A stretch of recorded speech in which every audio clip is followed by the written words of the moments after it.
ওম শান্তি। আজকের সাকার মহাবাক্য 16 এপ্রিল 2024। বাবা বলেছেন, মিষ্টি বাচ্চারা, তোমাদের শতপ্রদান হতে হলে বাবাকে ভালোবেসে স্মরণ করো। পারশনাথ শিব বাবা তোমাদের পারস্পরিক মালিক বানাতে এসেছেন। আজকের প্রশ্ন, তোমরা বাচ্চারা কোন একটি কথার ধারণার দ্বারা মহিমাযোগ্য হয়ে যাবে? উত্তর, খুব খুব নির্মাণচিত্ত অর্থাৎ নম্রচিত হও। কোনো বিষয়ের অহংকার থাকা উচিত নয়, খুব মিষ্টি হতে হবে। অহংকার এলেই শত্রু বেড়ে যায়। উঁচু অথবা নিচ পবিত্রতার আধারে হয়।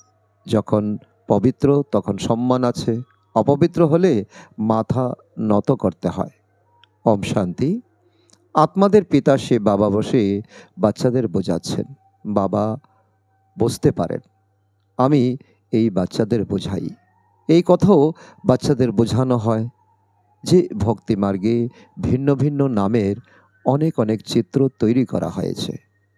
যেমন নেপালে পারশনাথের পূজা করা হয়, তার বিশাল মন্দির আছে, কিন্তু কিছুই নেই। 4টি দরজা আছে, 4টি মূর্তি আছে। চতুর্থ মূর্তিটি কৃষ্ণের রাখা হয়েছে। এখন কিছু পরিবর্তন হলেও হতে পারে। এবার পারশনাথ তো নিশ্চয়ই শিব বাবাকে বলা হবে। মানুষকে পারস বুদ্ধি তো তিনিই প্রদান করেন। অতএব সর্বপ্রথমে তাদের এই কথা বোঝাতে হবে, উঁচু থেকে উঁচু হলেন ভগবান, পরে হলো সম্পূর্ণ দুনিয়া। সূক্ষ্মমতনে সৃষ্টি তো নেই, পরে আসেন লক্ষ্মী নারায়ণ বা বিষ্ণু। বাস্তবে বিষ্ণুর মন্দির হলো ভুল। বিষ্ণু চতুর্ভুজ, 4 ভোজধারী কোনো মানুষ তো হয় না। বাবা বোঝান এই লক্ষ্মী নারায়ণকেই একত্রে বিষ্ণুরূপে দেখানো হয়েছে। লক্ষ্মী নারায়ণ তো দুজনেরই আলাদা। সূক্ষ্মবতনে বিষ্ণুকে 4টি ভুজা দেওয়া হয়, অর্থাৎ দুজনকে একত্রে চতুর্ভুজ করা হয়েছে, যদিও এমন কেউ হয় না। মন্দিরে যে চতুর্ভুজ দেখানো হয় সেটা হলো সূক্ষ্মবতনের। চতুর্ভুজকে শঙ্খ, চক্র, গদা, পদ্ম ইত্যাদি প্রদান করা হয়। এমন কিছুই হয় না। বাচ্চারা, চক্র তোমাদের কাছে থাকে। নেপালে বিষ্ণুর বিশাল চিত্র ক্ষীর সাগরে দেখানো হয়। পূজার দিনে একটু দুধ ঢালা হয়। বাবা একটি কথা ভালো করে বোঝান, এমনভাবে বিষ্ণুর অর্থ কেউ বোঝাতে পারে না, কেউ জানেই না। এসব তো স্বয়ং ভগবান বোঝাচ্ছেন। ভগবান বলা হয় শিব বাবাকে, তিনি তো একজন, কিন্তু ভক্তিমার্গে অনেক নাম রেখে দিয়েছে। তোমরা এখন অনেক নাম উল্লেখ করবে না। ভক্তিমার্গে অনেক ধাক্কা খায় সবাই, তোমরাও খেয়েছ। এখন যদি তোমরা মন্দির ইত্যাদি দেখবে তো সেই বিষয়ে বোঝাবে যে উঁচু থেকে উঁচু হলেন ভগবান, সুপ্রিম সোল, নিরাকার পরমপিতা পরমাত্মা। আত্মা শরীর দ্বারা বলে ও পরমপিতা পরমাত্মা। তার মহিমাও করা হয় জ্ঞানের সাগর, সুখের সাগর, আনন্দের সাগর। ভক্তি মার্গে একজনের অনেক চিত্র আছে। জ্ঞান মার্গে তো জ্ঞান সাগর হলেন একজনই। তিনি হলেন পতিত পাবন, সকলের সদ্গতি দাতা। তোমাদের বুদ্ধিতে সম্পূর্ণ চক্রটি আছে। সর্বোচ্চ হলেন পরমাত্মা। তার উদ্দেশ্যেই প্রশস্ত হয়েছে যে স্মরণ করে সুখ প্রাপ্ত করো, অর্থাৎ একমাত্র বাবাকেই স্মরণ করো বা স্মরণ করতে থাকো, তাহলে দেহের সকল কলহ ক্লেশ মিটে যাবে। তখন জীবন মুক্তি পদমর্যাদা পাও। সেটাই হলো জীবন মুক্তি, তাই না? বাবার কাছে এই সুখের উত্তরাধিকার প্রাপ্ত হয়। কেউ একজন তো পাবে না, রাজধানী থাকবে নিশ্চয়ই, অর্থাৎ বাবা রাজধানী স্থাপন করছেন। শতযুগে রাজা রানী প্রজা সব থাকে। তোমরা জ্ঞান প্রাপ্ত করছো, ফলে বড় কুলে জন্ম নেবে, অনেক সুখ প্রাপ্ত হয়। যখন ওই স্থাপনা হয়ে যায় তখন ছিছি আত্মারা সাজা ভোগ করে ফিরে যায়, নিজের নিজের সেকশনে গিয়ে স্থির হবে। এত সব আত্মারা আসবে, তারপরে বৃদ্ধি হতে থাকবে। এই কথা বুদ্ধিতে থাকা উচিত যে ওপর থেকে কিভাবে আসা হয়। এমন তো নয় 2টি পাতার পরিবর্তে 10টি পাতা একসাথে আসা উচিত না। নিয়ম অনুযায়ী পাতার উৎপত্তি হয়। এ হলো বিশাল বৃক্ষ। দেখানো হয় একদিনে লক্ষ জনের বৃদ্ধি হয়ে যায়। প্রথমে বোঝাতে হবে সর্বোচ্চ হলেন ভগবান, পতিত পাবন, দুঃখহর্তা, সুখকর্তাও হলেন তিনি। যে পাড়ধারী দুঃখে থাকে তাদের সবাইকে এসে সুখ প্রদান করেন। দুঃখ দেয় রাবণ।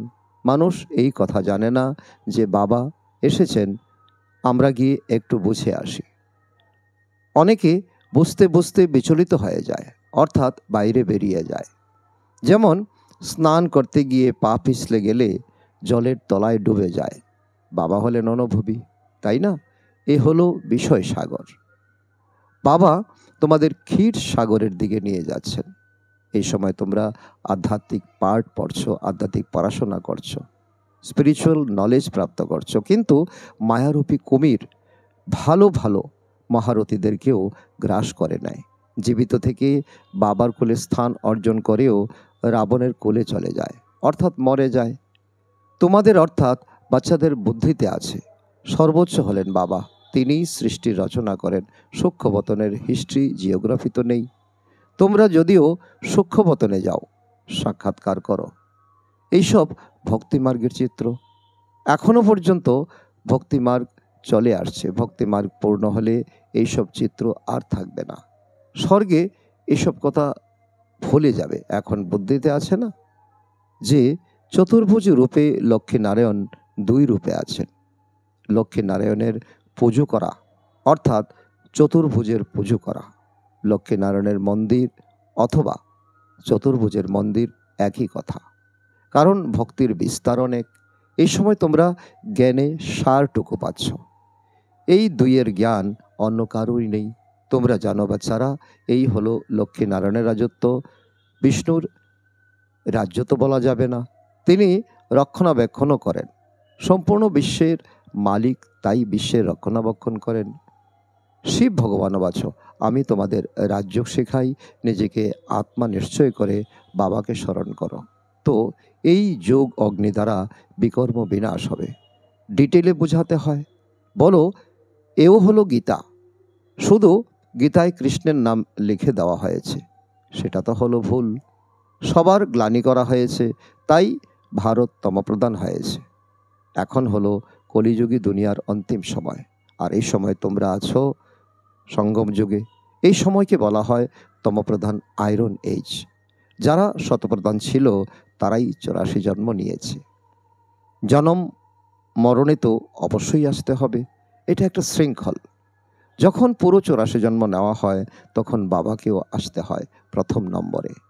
কোনো একজনের কথা নয়, কারণ এখন রাজ্য তৈরি হচ্ছে, রাজত্ব পাবে তোমরা। ওনার তো হলো সম্পূর্ণ রাজধানী, তাই না? আবার হবে নিশ্চয়ই, ছিল আবারও হবে। বাবা সবার জন্য বলেন নিজেকে আত্মা নিশ্চয় করো। এটাই হলো তোমাদের মহামন্ত্র। মনমনা ভব, বাবাকে স্মরণ করো, তাহলে যোগ অগ্নি দ্বারা পাপ বিনষ্ট হবে। কাম চিতায় বসে সবাই শাম বর্ণ হয়েছে, এবারে শাম বর্ণ থেকে গৌর বর্ণে পরিণত হবে কিভাবে, সেসবও বাবাই শেখান। কৃষ্ণের আত্মা নিশ্চয়ই ভিন্ন ভিন্ন নাম রূপে নিয়ে আসে। যারা লক্ষ্মীনারায়ণ ছিলেন তাদেরই 84 জন্মের পরে পুনরায় সেই রূপ ধারণ করতে হবে। সুতরাং তারই অনেক জন্মের অন্তিম জন্মে এসে বাবা প্রবেশ করেন। তারপরে তিনি সেই শতপ্রধান বিশ্বের মালিক হন। তোমাদের মধ্যে থেকেই পারশনাথের পূজা করা হয়, শিবেরও পূজা করা হয়। তাদেরকে নিশ্চয়ই শিব এমন পারশনাথ বানিয়েছেন। টিচার তো চাই, তাই না? তিনি হলেন জ্ঞানের সাগর। এখন শতপ্রধান পারশনাথ হতে হলে বাবাকে খুব ভালোভাবে ভালোবাসতে হবে, স্মরণ করতে হবে। তিনি সবার দুঃখ হরণ করেন। বাবা তো হলেন সুখদাতা। এ হলো কাটার জঙ্গল, বাবা এসেছেন ফুলের বাগান তৈরি করতে। বাবা নিজের পরিচয় দেন, আমি এই সাধারণ বৃদ্ধ দেহে প্রবেশ করি, যিনি নিজের জন্মের কথা জানতেন না। ভগবান বাচ, আমি তোমাদের রাজ্য শেখাই। সুতরাং এই হলো ঈশ্বরীয় ইউনিভার্সিটি। তোমরা সবাই এখানে বসে পড়াশোনা করছো। মুখ্য উদ্দেশ্য হলো রাজা রানী হওয়ার, তার জন্য প্রজাও তৈরি করতে হবে। একা রাজা হয়ে কি করবে? প্রজা তো চাই। মানুষ যোগ যোগ অনেক করে। নিবৃত্তি মার্গের মানুষরা তো অনেক হঠযোগও করে। তারা রাজযোগ শেখাতে পারে না, না শিখতে পারে। বাবার যোগও হলো এক প্রকারের যোগ। শুধু বলেন নিজেকে আত্মা নিশ্চয় করে আমি পিতা পরমাত্মাকে অর্থাৎ আমাকে স্মরণ করো। এখানে শারীরিক কোনো চর্চার কোনো দরকার নেই, অঙ্গভঙ্গি করার কোনো প্রয়োজন নেই, অঙ্গ চালনার কোনো প্রয়োজন নেই। 84 জন্ম পূর্ণ হয়েছে না, এবারে ঘরে অর্থাৎ পরমধামে ফিরে যেতে হবে। সেই জন্য এখন মরকে একনিষ্ঠ করতে হবে, এক স্থানে স্থির করতে হবে। এখন পবিত্র হতে হবে। এক পিতাকে স্মরণ করো, বাকি সব কিছু ত্যাগ করো। ভক্তি মার্গে তোমরা গায়ন করেছ যে তুমি এলে আমরা এক তোমার সাথেই যুক্ত হব, অর্থাৎ নিশ্চয়ই তার কাছে উত্তরাধিকার প্রাপ্ত হয়েছিল, তাই না? আধাকল্প হলো স্বর্গ, তারপরে নরক। রাবণ রাজ্য আরম্ভ হয় এমনভাবে বোঝাতে হবে নিজেকে দেহ ভেব না। আত্মা হলো অবিনাশী, আত্মাতেই সম্পূর্ণ পার্ট নিহিত আছে। যা কিছু তোমরা প্লে করো। এবারে শিব বাবাকে স্মরণ করো, তাহলে ভবসাগর পার হয়ে যাবে। সন্ন্যাসীরা পবিত্র থাকার দরুন তাদের অনেক সম্মান করা হয়, সবাই মাথা নত করে। পবিত্রতার কথায় উচ্চ বা নিচ নির্ধারণ হয়। দেবতারা হলেন সর্বদা উচ্চ। সন্ন্যাসীরা এক জন্ম পবিত্র থাকেন, পরের জন্ম তো বিকার দ্বারাই হয়। দেবতারা থাকেন সত্যযুগে। এখন তোমরা পাঠ পড়ছ এবং পড়াচ্ছ, কেউ আবার পড়ে কিন্তু অন্যকে বোঝাতে পারে না, কারণ ধারণা নেই। বাবা বলবেন তোমাদের ভাগ্যে নেই, তো বাবা কি করবেন? বাবা তো তদবির করছেন। বাবা বসে যদি সবাইকে আশীর্বাদ করেন তাহলে তো সবাই স্কলারশিপ পেয়ে যাবে, এটা তো কোনো ল নয়। তাছাড়া তারা তো ভক্তি মার্গে আশীর্বাদ করে, সন্ন্যাসীরাও এমন করে। তাদের গিয়ে বলবে আশীর্বাদ করুন যাতে সন্তান হয়। আচ্ছা, তোমার সন্তান হবে, কন্যা সন্তান হলে বলবে ভবিতব্য। পুত্র সন্তান জন্ম নিলে বাহ বাহ করে চরণে গিয়ে উপস্থিত হবে। আচ্ছা, আর যদি মারা যায় তো কান্নাকাটি করে গুরুকে গালাগালি করবে। গুরু বলবে এসব তো ভবিতব্য ছিল। তাহলে বলবে আগে বলেননি কেন? কেউ মরে আবার বেঁচে ফিরে এলেও ভবিতব্যই বলা হবে। সেসব ড্রামাতে নির্দিষ্ট আছে আত্মা কোথায় লুকিয়ে থাকে।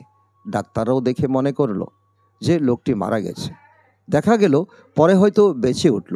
চিতায় শুয়েও অনেকে বেঁচে ওঠে। কেউ একজন কাউকে বিশ্বাস করে মানতে শুরু করলো, তো অনেক অনেক মানুষও মানতে শুরু করে দিল। বাচ্চারা, তোমাদের অনেক নির্মাণচিত, অর্থাৎ নম্র হয়ে কথা বলতে হবে, নম্র হয়ে চলতে হবে, আচরণ করতে হবে। অহংকার যেন একটুকু না থাকে। আজকাল যদি কাউকে একটুকু অহংকার দেখাবে তাহলেই শত্রুতা বেড়ে যাবে। খুব মিষ্টি হয়ে চলতে হবে। নেপালেও এই আওয়াজ ধ্বনিত হবে। বাচ্চারা, এখন তোমাদের মহিমা হওয়ার সময় নয়, তাহলে তো তাদের আখড়াগুলো সব উড়ে যাবে। বড় বড় মানুষ জেগে উঠে সবাই বসে শোনালে তাদের পেছনে অসংখ্য মানুষ এসে যাবে। কোনো এমপি বসে যদি তোমাদের মহিমা করে যে ভারতের রাজ্য এই ব্রহ্মা কুমার কুমারীরা ব্যতীত কেউ শেখাতে পারবে না, এমন এখন কেউ নেই। বাচ্চাদের তীক্ষ্ণ বুদ্ধিযুক্ত ও বিস্ময় সৃষ্টিকারী হতে হবে। অমুকে অমুকে কীভাবে ভাষণ করে তা শেখা উচিত। সার্ভিস করার যুক্তি বাবা শেখান। বাবা যে মুরলি চালাচ্ছেন অ্যাকুরেট তেমন মুরলি কল্প কল্প চালিয়েছেন নিশ্চয়ই। ড্রামায় নির্ধারিত আছে, প্রশ্ন উঠতে পারে না যে এই রকম কেন। ড্রামা অনুসারে যা বুঝবার প্রয়োজন ছিল সেসব বুঝিয়েছেন, বুঝাতেই থাকেন।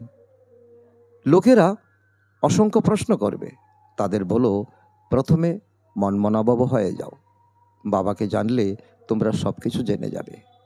নিজের পরিচয় জানবে, বাবাকে জানবে, কোনো প্রশ্ন থাকবে না। আচ্ছা, মিষ্টি মিষ্টি হারানিধি বাচ্চাদের প্রতি মাতা পিতা বাপদাদার স্মরণের স্নেহসুমন আর সুপ্রভাত। আত্মাদের পিতা তার আত্মারূপী বাচ্চাদের জানাচ্ছেন নমস্কার। আমরা আত্মারূপী সন্তানরা আমাদের মাতা পিতা বাপদাদাকে জানাই স্মরণের স্নেহসুমন এবং সুপ্রভাত। ধারণার জন্য মুখ্য সার। 1 নম্বর, সার্ভিসের যুক্তি শিখে খুব তীক্ষ্ণ বুদ্ধিদারী এবং বিস্ময় সৃষ্টিকারী হতে হবে। ধারণা করে তারপর অন্যদেরও ধারণা করাতে হবে। ঈশ্বরীয় পড়াশোনার দ্বারা নিজের ভাগ্য নিজেই তৈরি করতে হবে। কোনো বিষয়ই এতটুকু অহংকার দেখাবে না। খুব মিষ্টিও নির্মাঞ্চিত হতে হবে। মায়ারূপী কুমিরের থেকে নিজেকে সুরক্ষিত রাখতে হবে। আজকের বরদান, যা ঘটে গেছে তাকে শ্রেষ্ঠ বিধির দ্বারা অতিক্রান্ত করে দিয়ে স্মরণিক স্বরূপ বানানো পাস উইথ অনার ভব। তার অর্থ, পাস্ট ইজ পাস্ট, তো হতেই হবে। সময় আর দৃশ্য সব পাস হয়ে যাবে, কিন্তু পাস উইথ অনার হয়ে প্রত্যেক সংকল্প বা সময়কে পাস করো। অর্থাৎ যা কিছু অতিক্রান্ত হয়ে গেছে তাকে এই রকম শ্রেষ্ঠ বিধির দ্বারা অতিক্রান্ত করো। যে অতীতের কথা স্মরণে আসতেই বাহ বাহ এর বোল হৃদয় থেকে বেরিয়ে আসে। অন্য আত্মারা তোমাদের অতীত হয়ে যাওয়া স্টোরি থেকে শিক্ষা গ্রহণ করে। তোমাদের অতীত স্মরণিক স্বরূপ হয়ে যাবে। তখন কীর্তন অর্থাৎ কীর্তি গাইতে থাকবে। আজকের স্লোগান, স্বকল্যাণের শ্রেষ্ঠ প্ল্যান বানাও, তবে বিশ্ব সেবাতে সকাশ প্রাপ্ত হবে। আচ্ছা, ওম শান্তি।